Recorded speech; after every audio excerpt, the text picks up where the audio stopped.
안녕하세요, 보상메토입니다. 교통사고로 크게 다치거나 수술을 하신 분들이라면 한 번쯤은 영구장애나 한시장애 같은 표현을 들어봤을 겁니다. 주로 보험사에서 여러분에게 합의금이 얼마다, 이 금액이 나온 이유는 한시장애 몇 년을 인정한 거다 라는 표현을 사용하기 때문이죠. 맞아요. 교통사고 합의금으로 얼마를 받아야 하는지 합의금이 여러분의 후유장애 대비 계산되기 때문에 영구장애, 한시장애라는 것이 상당히 중요하죠. 영구장애는 말 그대로 이번에 입은 상해가 치료를 해도 그 기능이 영구적으로 장애가 남는 걸 말하고, 한시장애는 그 기간에 따라서 예를 들어 3년, 5년 이렇게 정해진 기간에만 잔존하고 그 기간이 지난 이후에는 치유되는 걸 뜻합니다. 영구장애나 한시장애나 둘 다 장애인 건 맞지 않느냐, 그 둘 차이가 그렇게 중요하냐 하실 텐데요. 왜냐하면 여러분이 교통사고로 입은 피해로 1억을 받는 것이 적정한데도 3천만 원밖에 못 받았다면 그건 여러분의 영구장애를 한시장애로 인정받았기 때문이죠. 가령 여러분의 나이가 50세이고 65세까지 일할 수 있다고 가정하면 발목을 심하게 다쳐서 15년 동안 영구장애가 남은 경우와 고작 5년 동안 남게 될 한시장애는 그냥 단순히 계산해도 3배 차이잖아요. 그러니 합의금도 정확히 3배쯤 차이가 나는 겁니다. 영구장애인지 한시장애인지를 전문의가 판단하는 건데 왜 한시장애를 받을 수밖에 없냐고요? 보험사에서는 여러분이 실제로 영구장애로 보여도 그걸 그대로 인정하면 여러분에게 지급될 합의금이 상당히 크기 때문에 보험사의 실적이 걸려 있어서 영구장애이지만 인정을 못 해주는 겁니다. 여러분의 상해가 꽤 큰 것도 나름 알고 있고 일상생활에 지장이 있다고 하니 영구장애 인정은 어렵고, 그러니까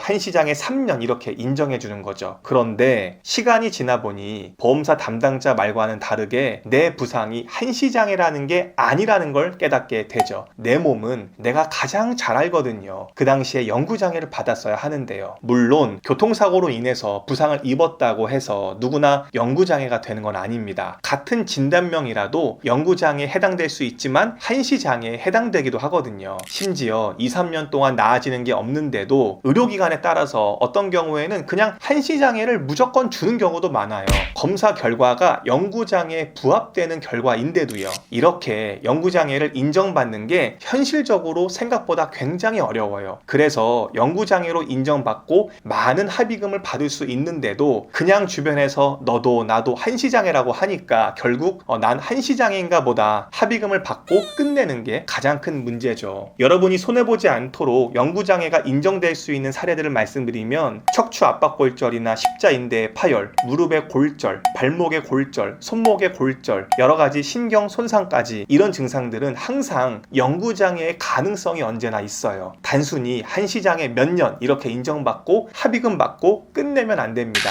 젊어서 부상이 크면 보험사로부터 영구장애를 인정받기가 단지 어려운 것 뿐이지 여러분이 안게 될 후유장애는 영구장애인 경우가 의외로 많아요. 젊어도요. 부상이 크면 당연히 영구장애를 인정받을 수가 있죠. 한 사례를 말씀드리면 최근에 20대 남성인데 교통사고로 인해서 발목에 골절을 크게 입었어요. 물론 수술도 하고 몇 개월이 지났지만 쪼그려 앉기도 안 되고 뛰는 것도 못할 정도이죠. 몇 개월 뒤에 보험사에서는 피해자가 수술도 하고 이래저래 고생도 했으니 앞으로 고생하는 기간을 한시장애로 좀 인정해서 이 정도의 합의금을 주겠다고 제안을 했죠.